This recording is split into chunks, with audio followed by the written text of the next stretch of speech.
नमस्कार, मैं हूं नीलेश कुमार। आप देख रहे हैं पुरवैया डीएनए। जीतन राम मांझी आज ये कहते नजर आए कि गरीबों के यहां संत की परंपरा रही है। मैं ये नहीं समझ पा रहा हूं कि संत होने का गरीबी से क्या लेना देना है। क्या गरीब होना ही संत होना है, या फिर संत गरीबी से उतने ही दूर होते हैं जितना अमीरों से दूर होते हैं। मांझी जी को समझना चाहिए कि सर, संतों की परिभाषा आप कैबिनेट की घोषणाओं की तरह यूं चुटकी बजाकर बिहार में तय नहीं कर सकते। उधर बीजेपी नेता नंद किशोर यादव ने कहा कि वो मांझी के कई फैसलों के खिलाफ हैं। समझना यह मुश्किल है कि अगर फैसलों के खिलाफ हैं तो मांझी का समर्थन क्यों। अगर तर्क सिर्फ एक दलित के सम्मान का है तो सवाल यह है कि एक व्यक्ति की राजनीतिक स्थिति जन विरोधी फैसले गलत नीति पर भारी कैसे पड़ सकते हैं। सवाल तो यह भी है नंद किशोर यादव जी कि गलत नीति से उनका ज्यादा नुकसान होगा जिनके सम्मान में आज आप जीतन राम मांझी का समर्थन करना चाहते हैं। हो सकता है नंद किशोर यादव जी को लग रहा हो कि बिहार में अपनाई गई गलत नीतियों के लिए भी वो पूर्व की यूपीए सरकार और मनमोहन सिंह को जिम्मेदार ठहरा देंगे। आश्चर्य है कि गलत नीतियां एक राज्य में मुद्दा कैसे नहीं बनती हैं और क्यों नहीं बनती हैं। दिक्कत इस बात को लेकर भी है कि लोग भी खेमों में बट गए हैं, जनता भी खेमों में बटी हुई है। जीतन राम मांझी की राजनीति को सिर्फ नीतीश कुमार के साथ विश्वासघात के तौर पर देखा जा रहा है, सिर्फ नीतीश कुमार के साथ विश्वासघात के तौर पर। लोग धोखे के व्यक्तिगत अनुभवों में जीतन राम मांझी की तस्वीर देख रहे हैं। लोग ऐसे बात कर रहे हैं जैसे जीतन राम मांझी ने जेडीयू के साथ रहने की कसम उनके ड्राइंग रूम में आकर खाई हो। और कुल मिलाकर देखिए, मीडिया की स्थिति भी यही है। मीडिया भी जीतन राम मांझी को सिर्फ नीतीश की काट, पार्टी में टूट, यहां तक कि नीतीश बनाम नरेंद्र मोदी जैसे सतही विश्लेषण से खुद को आगे बढ़ा नहीं पा रहा। इसलिए अगर आप राजनीति के शौकीन हैं तो डीएनए देखिए, अगर राजनीति के शौकीन नहीं हैं तो शौक पाल लीजिए और मांझी का समर्थन कीजिए, वरना बीजेपी कहेगी आप दलित विरोधी हैं।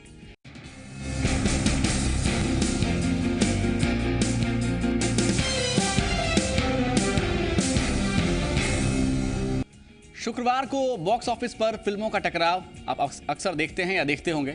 लेकिन देखिए, बिहार में शुक्रवार को सियासत के दो दिग्गज टकराएंगे। जिस तरह के हालात बने हैं उसको देखते हुए कहा जा सकता है कि बिहार की सियासी तस्वीर पूरी तरह से फिल्मी हो चुकी है। प्यार है, ड्रामा है, इमोशन है, एक्शन है। अब देखिए, कुर्सी बचाने के लिए खुलेआम ऑफर भी दिए जा रहे हैं, वो भी सीएम मांझी की ओर से। बयान देखिए। भीड़ लगाने की जरूरत नहीं है, झुंड बांधने की जरूरत नहीं है। आप लोग शांतिपूर्वक रहें। अपने विधायकों से जिनको आप वोट दिया है उनको जरूर आप कहें कि भाई आपके लिए काम हुआ है। यही है, अपने विधायकों को जरूर आप समझाने का प्रयास कीजिए कि जब गरीबों की बात हो रही है और गरीबों की संख्या 80% है, तो आप मंत्री बनने के लिए अगर जाना चाहते हैं तो जीतन मांझी के पास भी मंत्री का बहुत सा पद है, आइए हम मंत्री बना देंगे साथ तो। लेकिन और अगर कोई सामाजिक बात है तो सामाजिक बात में आप लोग उनको दबाइए कि क्या गलत हो रहा है, जीतन मांझी क्या किया है। अगर गलत जीतन मांझी ठीक किया है तो आप उसको मदद कीजिए। तो देखिए, विरोधाभास किस तरीके से खुलकर है। न्याय की बात भी हो रही है, समाज को आगे ले जाने की बात भी हो रही है, और खुद मंत्री पद का लालच भी दिया जा रहा है। मांझी बीजेपी के सहारे देखिए नैया पार लगाने की सोच रहे हैं और बीजेपी खुलकर समर्थन में आ भी गई है। यहां तक कि पार्टी की ओर से विधानसभा में मांझी के पक्ष में मतदान करने के लिए व्हिप भी जारी किया गया। लेकिन इस बीच बीजेपी सांसद अश्विनी चौबे का जो बयान है वो थोड़ा चौंकाता भी है। ये भी सुनिए। मांझी का भविष्य से हमें कोई मतलब नहीं है। ये जनता दल यू का अंदरूनी मामला है। हमें बिहार का भविष्य उज्जवल देखना है और बिहार में जंगल राज की पुनरावृत्ति हो रही है। बिहार में ये 3 ठग मिल करके बिहार को ठगने का प्रयास कर रहे हैं। लोकतंत्र का चिरहरण हो रहा है। इसलिए जिसने भी ये स्थिति कायम किया उसका नाम बिहार के पूर्व मुख्यमंत्री नीतीश कुमार है। देखिए कितनी दिलचस्प बात अश्विनी चौबे साहब कह रहे हैं। जीतन राम मांझी के भविष्य से बीजेपी को कोई लेना देना नहीं है, बिहार के भविष्य से लेना देना है। लेकिन बिहार की नैया अगर जीतन राम मांझी के हाथों में रहेगी, अगर स्टीयरिंग जीतन राम मांझी संभालेंगे तो फिर बिहार के भविष्य का होगा क्या। इसलिए सवाल यह भी है कि मुद्दों पर आधारित राजनीति क्यों नहीं हो रही है, या जनता भी क्या मुद्दों पर आधारित राजनीति नहीं चाहती है। नेता एक दल के अंदर जाकर एक व्यक्ति को सपोर्ट करने की बात करते हैं, लेकिन वही व्यक्ति अगर सत्ता की लगाम को हाथ में रखेगा तो नतीजा क्या होगा जनता का, इस पर कोई चर्चा करने के लिए तैयार नहीं है। खैर, 20 का बॉस बनने के लिए मांझी और नीतीश दोनों गुट लगे हुए अपनी तरह से। शह और मात का खेल लगातार जारी है। पार्टियां व्हिप जारी कर अपने समर्थन की जीत सुनिश्चित करने में लगी हुई हैं। लेकिन कई ऐसे हैं जो पार्टी लाइन से हटकर समर्थन को तैयार भी हैं। आरजेडी नीतीश को समर्थन कर रही है, लेकिन उसके एक विधायक अजय बुल्गानिन दावा कर रहे हैं कि मांझी की जीत होगी और वो खुद मांझी को वोट देंगे। ये भी देखिए। अजय बुल्गानिन हो गया तो हिंदुस्तान में मैं पहला आदमी हूं अजय कुमार बुल्गानिन, और दूसरा रसा में थे अजय कुमार बुल्गानिन। हमको साथ आने का मतलब है कि एक बड़ी ताकत जीतन राम मांझी के साथ हम एमएलए हैं और बड़े पैमाने पर जीतन राम मांझी के साथ हैं। जो समाज के कमजोर वर्गों की लड़ाई लड़ने वाले लोग हैं वो जीतन राम मांझी के पक्ष में कल विधानसभा में वोट करेंगे। कितने लगभग 5 की संख्या में? कितना? सब लोग उन्हीं के जौरे हैं और वही मुख्यमंत्री रहेंगे। तो हर दल के अंदर स्थिति एक जैसी है और हर दल एक दूसरे के दल के अंदर की स्थिति को सहूलियत के हिसाब से राजनीति का हथियार बना लेते हैं। जब जी चाया पलटवार कर दिया और जब स्थिति अगर अनुकूल ना हो तो कह दीजिए ये दूसरे के दल के अंदर की स्थिति। नीतीश गुट ये आरोप लगाकर सनसनी फैला रहा है कि मांझी गुट की ओर से समर्थन के लिए पद और पैसे का ऑफर भी दिया जा रहा है। ये भी देखिए अपने आप में बिहार की राजनीति में अभूतपूर्व घटना है। ये हम सोच भी नहीं सकते थे। बार बार कॉल आ रहा था, साहब को ये मिलेगा वो मिलेगा, हम नजरअंदाज करते गए। लेकिन कल 3 बजे हमको कॉल आया से सबसे बड़ा पोस्ट आपको मिलेगा और पैसा मिलेगा। तो हमको ये बुझाया से जमीन फट जाता और उससे हम अंदर चले जाते। सबसे बड़ा पोस्ट ईमान है और ईमान को बेच करके पोस्ट लेने वाले हम लोग नहीं हैं। तो आज एक एक करके अहम बयानों को समझने की कोशिश कर रहे हैं और आपको दिखाने की कोशिश भी कर रहे हैं कि दिन भर हुआ क्या है।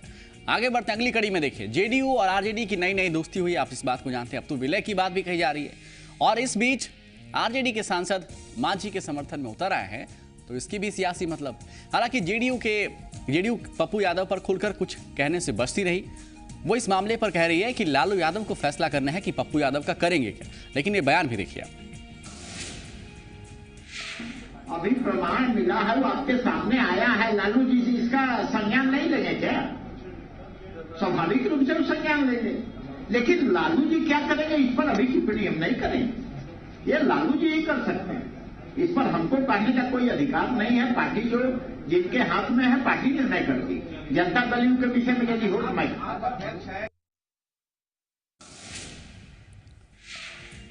अब देखिए, मांझी को समर्थन देने की घोषणा का ऐलान करने के बाद विधानसभा अध्यक्ष ने बीजेपी को विपक्षी दल की मान्यता खत्म कर दी और जेडीयू को मुख्य विपक्षी दल का दर्जा दे दिया। इस पर बीजेपी ने विरोध भी किया है, ये भी देखिए।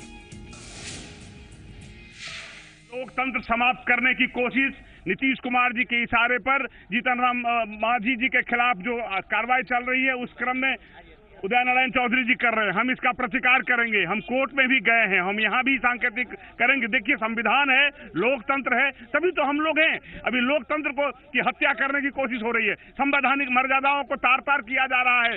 विधानसभा अध्यक्ष लोकतंत्र के कस्टोडियन है, संविधान के कस्टोडियन है, और वही जब संविधान की हत्या करेंगे तो कौन बचाएगा? जब सिपाही भी चोरी करने लगेगा, मेर ही खेत को खाने लगेगा, तो लोकतंत्र को कौन बचाएगा? तो बड़ी अजीब स्थिति है। एक तरफ कोर्ट का दरवाजा भी खटखटाया जा रहा है तो दूसरी तरफ विधानसभा के चौखट के अंदर अपनी जगह को सुनिश्चित करने की कोशिश हो रही है और बाकायदा अलग कैटेगरी में विपक्ष के लिए मार की स्थिति है। देखिए बिहार में तो 20 का बॉस बनने की जुगत में लगे मांझी को हाई कोर्ट से झटका भी लगा। कोर्ट ने जेडीयू के बागी विधायकों को वोट पर रोक लगा दी। ये भी देखिए। ये 4 भी अब कोई वोट नहीं दे सकेंगे। उनके वोट पर भी कोर्ट ने एक तरह से पाबंदी लगा दिया, क्योंकि सिंगल जज के बेंच ने जिससे वो लोगों को उनके पक्ष में फैसला हुआ था उस पर स्थगन लगा दिया डिवीजन में। एग्जैक्टली कोर्ट ने क्या कहा इन विधायकों? The operation of the order pass by the single जज shall remain stayed until the judgment is delivered. बिल्कुल ये एक झटके की तरह है। वो कम से कम 4 संख्या जीतन राम मांझी अपने पक्ष में उम्मीद कर रहे होंगे, लेकिन यहां पर कोर्ट के फैसले के बाद स्थिति थोड़ी बिगड़ती हुई जा सकती है। 20 तारीख को बिहार के सियासी भविष्य का फैसला होगा, बल्कि यह भी तय हो जाएगा कि आने वाले दिनों में बिहार की सियासत की दशा और दिशा क्या होगी। सीएम जीतन राम मांझी को सदन में बहुमत साबित कर पाएंगे, वो अपनी तरफ से शक्ति परीक्षण करा पाएंगे, नीतीश को फिर से सीएम की कुर्सी मिल पाएगी। इन सवालों का जवाब फिलहाल वक्त अपने अंदर समेटे हुए है, लेकिन इतना तय है कि सदन में जिसके पास जितनी संख्या होगी सियासत का सिकंदर वही कहलाएगा। फिलहाल सदन में कुल 243 सीटों में विधायकों की संख्या 233 है। इनमें स्पीकर सहित जेडीयू के 111 हैं, बीजेपी के 87 हैं, आरजेडी के 24, कांग्रेस के 5, भाकपा के 1, 5 निर्दलीय हैं और 10 सीट खाली है। यानी बहुमत के लिए अगर आप जादुई आंकड़े की स्थिति देखें तो यह आंकड़ा होता है 117। अब देखते हैं कि नीतीश कैंप के पास कितने विधायकों के समर्थन का दावा है। नीतीश कैंप के मुताबिक 130 विधायकों का उन्हें समर्थन हासिल है, 130, जिसमें जेडीयू के 99 हैं, आरजेडी के 24, कांग्रेस के 5, भाकपा के 1 और 1 निर्दलीय। यानी ये नीतीश कुमार के कैंप का दावा। मांझी कैंप का दावा है कि 140 विधायक उनके साथ हैं। मंत्री नरेंद्र सिंह लगातार कह रहे हैं कि 140 विधायक उनके समर्थन में, लेकिन मांझी कैंप के पास संख्या को लेकर मौजूदा तस्वीर और संभावनाएं क्या है, इस पर भी एक नजर डाल लीजिए। जेडीयू के 111 में से 12 मांझी के साथ हैं। आरजेडी की ओर से विधायक अजय बुल्गानी ने दावा किया कि उनके साथ 8 विधायक हैं जो मांझी के समर्थन में जाएंगे। ऐसे में आरजेडी के 8 विधायकों को अगर आप जोड़ देते हैं तो संख्या होती है सिर्फ 20। अगर बीजेपी समर्थन करती है तो बीजेपी के 87 विधायकों को जोड़ दें, ये संख्या होगी 107। अब जो बाकी निर्दलीय हैं उनको भी अगर आप जोड़ दें तो ये संख्या होती है 111, जो बहुमत से 6 कम है। मांझी को उम्मीद थी कि हाईकोर्ट से जेडीयू के बागी विधायकों को वोट देने का रास्ता साफ हो जाने की स्थिति में 8 विधायकों के वोट मिलने से बहुमत साबित कर लेंगे, लेकिन हाईकोर्ट ने बागी विधायकों के वोट देने पर रोक लगा दी है, जो जीतन राम मांझी कैंप के लिए एक बड़ा झटका इस वक्त है।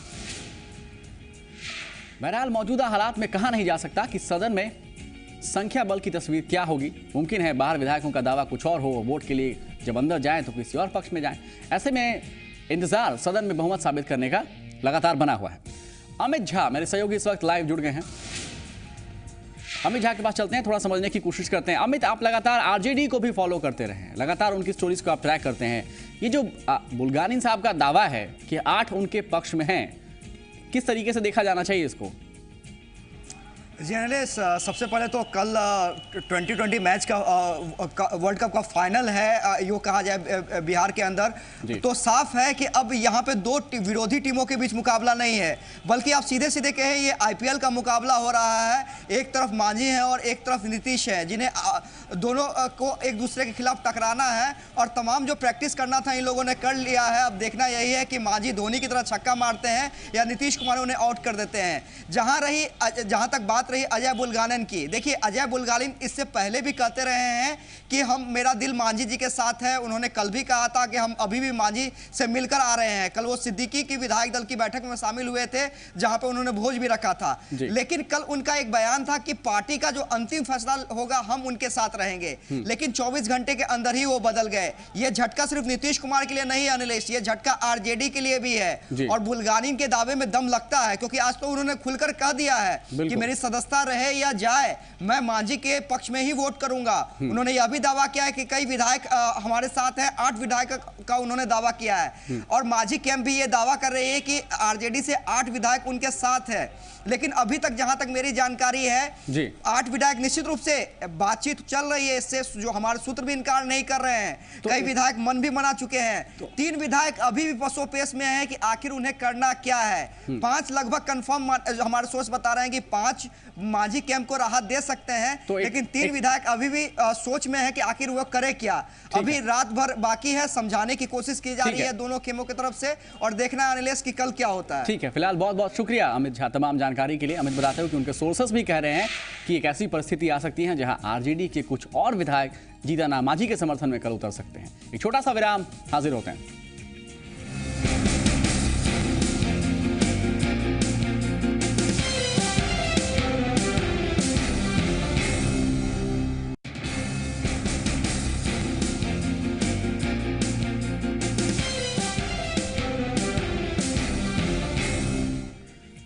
जीतन राम मांझी ये अच्छी तरह जानते हैं कि उनकी राजनीति सिर्फ सदन में विश्वास हासिल करने या खोने तक नहीं है।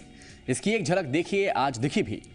दलित चेतना रैली को संबोधित करने पहुंचे थे और उनका अंदाज देखिए, गलती स्वीकार की और दूसरों को गलत कहा और गलतफहमी से दूर रहने की चेतावनी भी थी। रिपोर्ट दिखा रहे हैं। गरीब गरीब हो सकता है, लेकिन बेईमान नहीं हो सकता है।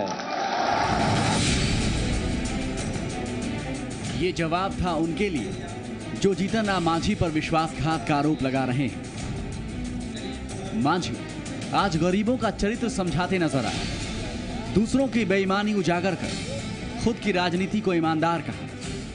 दरअसल दलित चेतना रैली में मांझी पहुंचे तो चेतना जगाने के बहाने उन्होंने फिर उस चिंगारी को हवा देने की कोशिश की जो समर्थन में शायद जल न सके। जिस समाज के लिए कुछ करना चाहा, जैसे आज हम कहना चाहते हैं, सब कोई कहते थे कि 3 डिसमिल जमीन हमको मिली, फिक्स कर दिया गया कि 20,000 रुपया में होगा, तो 20,000 में वही ना होगा कि चाहे नदी में दे दें, टाड़ पर दे दें और श्मशान पर दे दें।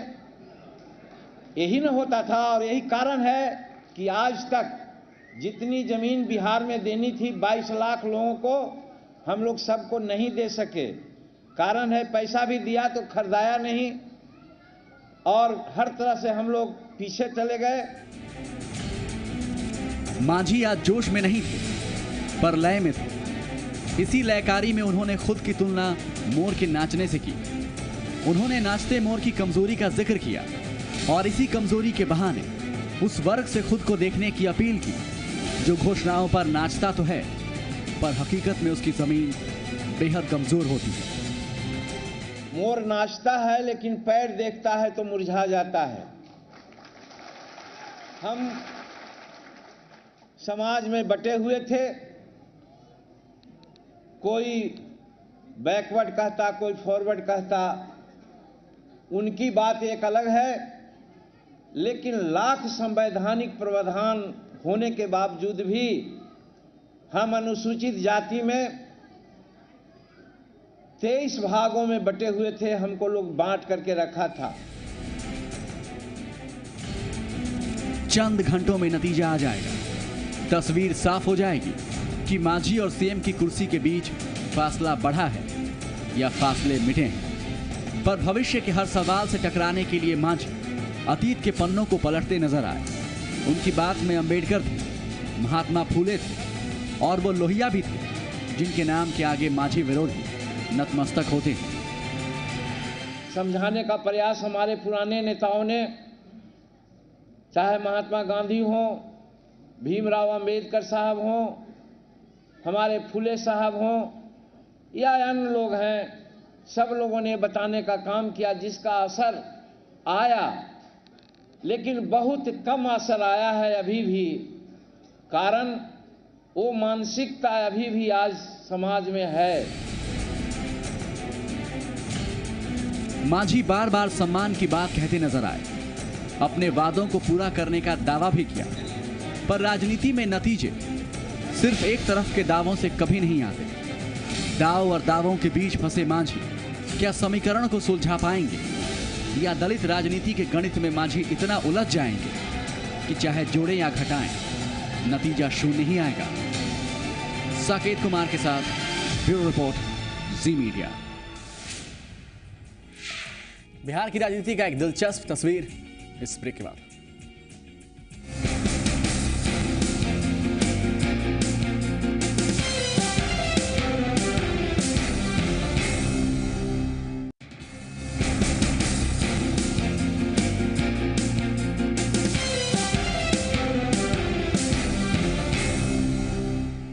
बिहार में पल पल बदलते सियासी घमासान के बीच विधायकों में इस बात की आशंका गहराने लगी है कि कहीं विधानसभा में मारपीट और हंगामा जैसे हालात न पैदा हो जाए। मांझी और नीतीश खेमा एक दूसरे पर आरोप लगा रहा है। महिला विधायकों ने विधानसभा अध्यक्ष से सुरक्षा की गुहार भी लगा दी। ये भी देखिए।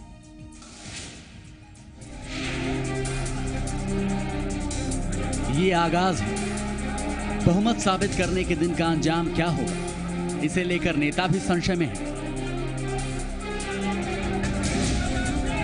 खेमों में बढ़ चुके नेता जमकर राजनीति कर रहे हैं। आरोप लगातार गंभीर होते जा रहे हैं। पैसों से खरीदने के मामले का शोर अभी थमा भी नहीं था कि अब डराने का मामला सामने आ रहा है। और इसी कड़ी में मांझी खेमा बीजेपी पर सदन के अंदर के माहौल को खराब करने का आरोप लगा रहा है। भारतीय जनता पार्टी जीतन राम मांझी जी के कंधे पर रख कर करके विधायिका के मूल्यों का क्षरण करना चाहती है, बिहार के शांति व्यवस्था को बाधित करना चाहती है, क्योंकि ऐसे लोग प्रेरणा स्रोत माननीय जीतन राम मांझी जी के बन गए हैं जिनके नाम से लोग सहमता है। श्री नरेंद्र सिंह जी पर और हमारे जो वो मिनिस्टर है उन पर भी ये लगा है कि उनको खतरा महसूस हो रहा है। तो हम लोग तो इनोसेंट आदमी हैं, वहाँ हम लोग कहाँ से जाएंगे, हम लोग तो निरीह हैं। और वो विधानसभा उन्हीं का है, सब लोग उन्हीं के हैं, बाहुबली लोग उधरे हैं। दरअसल उत्तर प्रदेश में जब मायावती मुख्यमंत्री थी तब सदन के अंदर ऐसा ही हंगामा देखने को मिला था, जमकर मारपीट भी हुई थी और हालात बिहार में भी वैसे ही बनते नजर आ रहे हैं। उनको गारंटी देनी होगी। हम तो भारतीय जनता पार्टी के विधायक हैं और कल सदन में हम लोग पूरी तरह से निश्चिंत हैं। हम तो हंगामा से डर रहे हैं ये कि ये लोग कहीं हार से हताश होकर हंगामा नहीं खड़ा करें। जिस तरह से आज के सम्मानित विधायकों के आचरण में थोड़ी कमी आ गई है और जिस तरह का वातावरण विषाक्त होते जा रहा है तो आशंका जताई जाती होगी, लेकिन हमें नहीं लगता है कि ऐसी किसी तरह की कोई घटना घटेगी बिहार में। सबसे ज्यादा चिंतित महिला विधायक हैं। डर है कि इस हंगामे के बीच महिला विधायक किसी हादसे का शिकार न हो जाएं। नीतीश गुट की माने जाने वाली लेसी सिंह ने तमाम महिला विधायकों की सुरक्षा के लिए विधानसभा अध्यक्ष से विशेष कदम उठाने की मांग की। माननीय अध्यक्ष हैं, उनसे आग्रह करेंगे कि आपके माध्यम से व्यक्तिगत तौर पर भी हम कहना चाहेंगे उनसे कि हम लोगों को विशेष व्यवस्था की जाए। जो महिला विधायक हैं, जो भारतीय जनता पार्टी का जो साजिश चल रहा है, वो लोग चाह रहे हैं कि कुछ हंगामा करा दें, कुछ ऐसी वातावरण बना दें जिससे कि फिर जो जिस मकसद से हमारे नेता को आदरणीय नेता नीतीश कुमार जी को मुख्यमंत्री बनाने की बात नहीं हो। तो हम लोग अध्यक्ष जी से आग्रह करेंगे कि महिलाओं के लिए विशेष व्यवस्था की जाए ताकि वैसी स्थिति उत्पन्न नहीं हो। बहरहाल बिहार विधानसभा में शक्ति परीक्षण के दौरान क्या होगा ये कोई नहीं जानता, लेकिन शक और भय का वातावरण लगातार गहराता जा रहा है। तभी तो सदन के माननीयों के माथे पर शिकन के बादल छाए हुए हैं। आनंद अमृतराज, जी मीडिया, पटना। तो फिलहाल आज मेरे साथ इतना ही। डीएनए देखने के लिए बहुत बहुत शुक्रिया।